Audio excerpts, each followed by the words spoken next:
how do we speak? I mean, as I'm speaking now, I am beaming thoughts from my head into your heads using invisible vibrations. Right? You can think of hearing almost as a telepathic sense.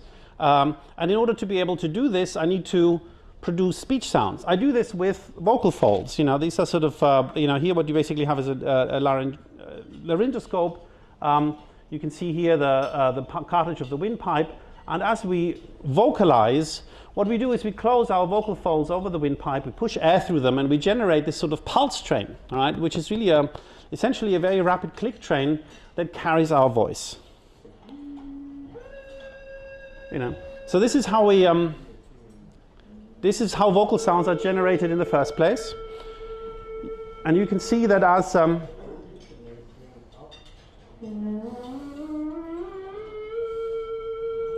so we have these sort of, these are this is sort of vocal production, which underlies all the voiced speech sounds and underlies all the vowels.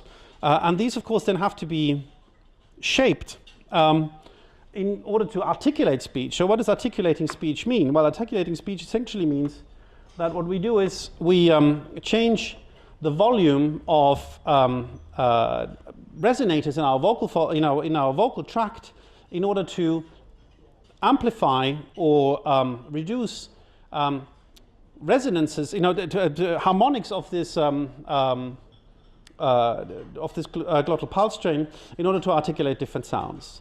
So here you can see sort of an MR side where you can basically see the size of all these little cavities here becomes larger and smaller as you articulate. Right?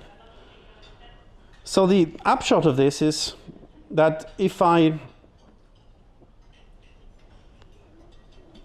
show you here a spectrogram, of my own speech, what you can hopefully see is you see these bands here. Okay, these bands are the harmonics that are created by my vocal folds, and if I make the pitch of my voice higher and higher and higher, the spacing of these harmonics will increase. You can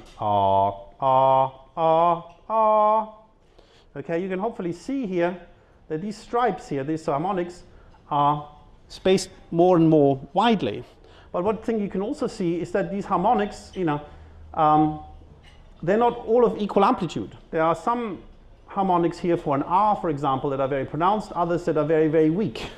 The most important cues for sound localization are so-called binaural cues. They come from the fact that we have two ears experiencing the world rather than one. So if you have a sound source over to one side, then of course, what's going to happen is that the near ear is going to perceive the sound as louder than the far ear. All right? And the reason for this is simply that that the far ear is effectively in a sound shadow. All right? The sound waves will not bend around the head all that easily, so that the sound is attenuated at the far ear relative to the near ear. Okay, and this is a so-called interaural level difference cue, very important cue to sound localization. Usually when we listen to stereophonic music recordings, the sound engineers will use exclusively this interaural level cue in order to try and convey the idea that one instrument might be playing on the left and another one on the right. But it is not the only cue that is out there, nor the only cue that we are using. In addition to this interaural level difference cue, we also have an interaural time difference cue. All right? So the idea of an interaural time difference cue is, of course, that the sound will reach the near ear before it reaches the far ear. There will be a small arrival time difference. Okay? If the sound comes from straight ahead, that arrival time difference is 0. But as the sound moves over to the side, the interaural arrival time difference becomes larger and larger. But it never becomes very large, because of course the sound travels very rapidly, 340 meters a second, and our heads, even the heads of all the intelligent and distinguished people in this room, are not that big, right? Compared to 340 meters a second. It really only takes a small fraction of a millisecond for the sound to travel from one ear to the other. Okay, so we have interaural time differences that are a fraction of a millisecond long. But nevertheless, these fraction of a millisecond time differences are something that our ears can and do perceive and use in order to analyze a busy auditory scene. Okay? So this isn't directly related to understanding speech, of course, but indirectly it is incredibly important and useful if you want to be able to understand speech in a busy environment like Hong Kong, where there's always a lot of sound sources at the same time competing for your attention, where you may have to be able to, where your brain may have to discriminate sounds coming from one side or the other. Of course, if you have only a partial loss of such hair cells, you can try and make the hair cells that are still in there do the best they can using hearing aids. But of course, if the damage is too widespread, then the only thing that you can try and do is to stimulate the auditory nerve fibers, which will grow out of the sort of center of the cochlea, directly using little stimulating electrodes that you implant directly into the patient. So usually you'll have a sort of receiver element that gets implanted just behind the ear and on the skin flap, and then this little cochlear implant is inserted straight into the cochlea of your patient, or in our case of the experimental animal. These implants tend to have a set of electrodes, and the idea is that you just use electrical pulses to then directly stimulate auditory nerve fibers along the cochlear array. Okay, and so what you're hoping to achieve is that you give these people, you basically drive this sort of place code of frequency that I've described at the beginning of my talk directly.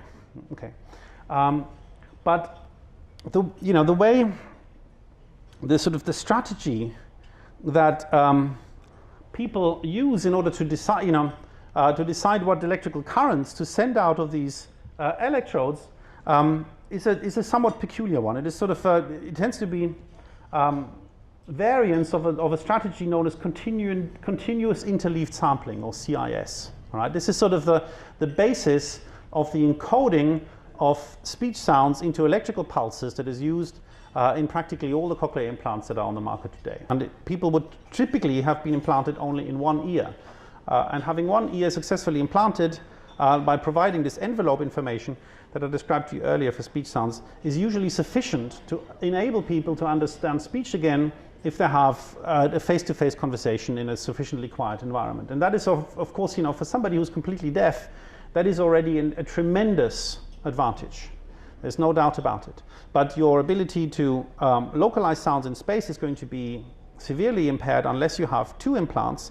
And even if you have two implants, the fact that these, this sort of CIS structure, the fact that we're actually not trying to convey not just temporal fine structure information to the ears, but that this sort of temporal fine structure information isn't coordinated between the left and the right ears, means that even binaurally implanted cochlear implant users at the moment have very poor ability to localize sounds in space and very poor ability to analyze complex auditory scenes into multiple speech components. We've been trying to see whether it would in principle be possible to activate in deafened animals normal interaural time difference sensitivity if only you had cochlear implants that would provide the temporal fine structure information that is required. For this we're basically implanting chronically cochlear implants into our animals. We unfortunately don't have a sort of wireless system like you would have for a human patient. There's simply a little socket implanted on the animals' heads. We use EABRs to make sure that these animals can then can receive acoustic stimulation, and then we train these animals in a sort of sound lateralization task where, of course, they don't receive sound, they receive electrical pulses now delivered through this little wire to the left and the right ear with interaural time differences that will be just a fraction of a millisecond.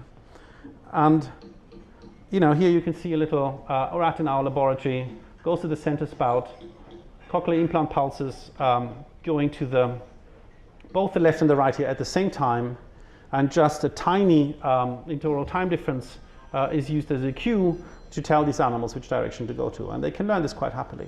And these are sort of just little tuning curves that show you how the firing of a number of different neurons that we record here in the auditory midbrain, how their firing varies as a function of interaural time difference sensitivity. So we find a lot of neurons actually that are very sensitive to relatively small differences in interaural time. There's a whole, of course, once you get to the auditory midbrain, you've got a million neurons encoding sounds in the most peculiar ways. So why these have these, why there is such a variety of different tuning shapes or tuning curves is, is a matter of debate. But we can also go ahead and actually just using sort of techniques from information engineering to calculate how much information these neurons would actually transmit in bits per response effectively about sound localization. We can see that really these neurons are, the large proportion of neurons in the auditory midbrain of these deafened animals after cochlear implantation would carry very substantial amounts of information that is potentially useful for sound localization, once you give them cochlear implants.